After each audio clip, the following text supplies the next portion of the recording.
Hi, I'm Jo Hill. I'm the Finance Director and Co-Director of Sid Hill Transport, and I run the business alongside Sid Hill.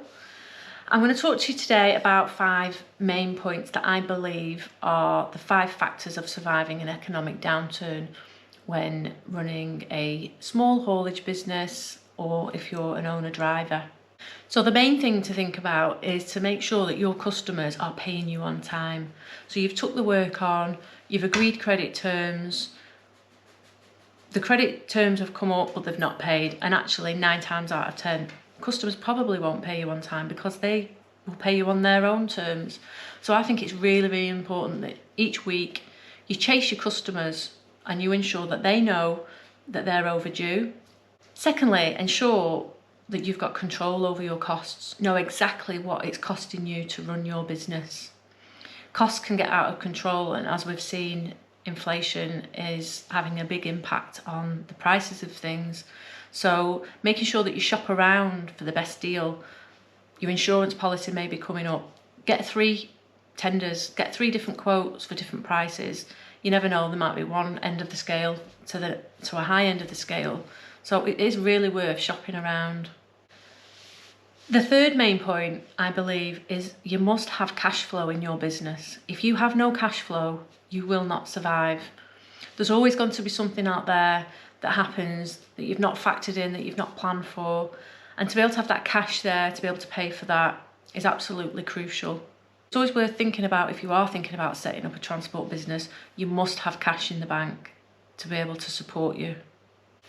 A next really important factor is what I believe you should be doing as a small business owner, any business owner in the logistics transport sector, is carry out regular costings.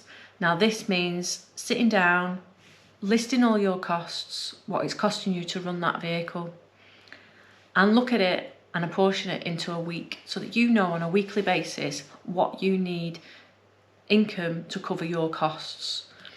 It's really good to know, because how else are you going to quote your customers on your work?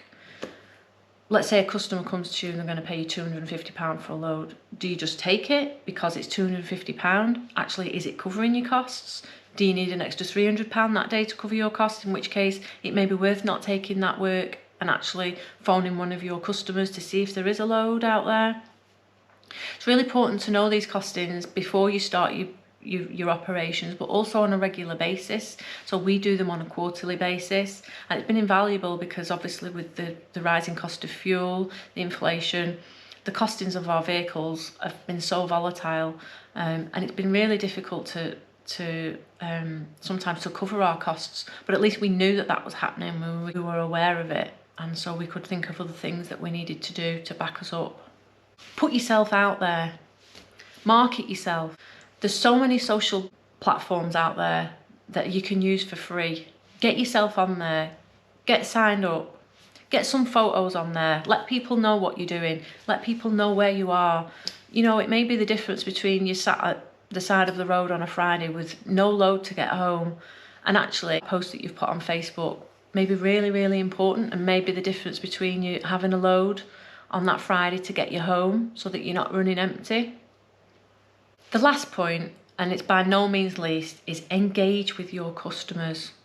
So if you're a new business, and obviously business is slow, you need your name to get out there so they know who you are. Phone your customers regularly. Ask them, how did I do? What can I improve on? Can you give me any more work? Talk to them. Get them on a personal level. Let them understand that you're trying to give a good service to somebody. And actually, that phone call may be the difference between someone remembering your name, your business name, and picking up the phone and giving you that load. It's so important, and not only at the start of a business, but actually throughout the whole of your business. That is so important.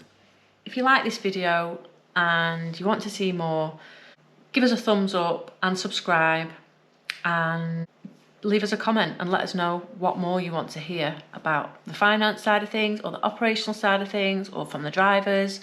We are trying to put more informative things on, so help us along the way by letting us know what you want to see.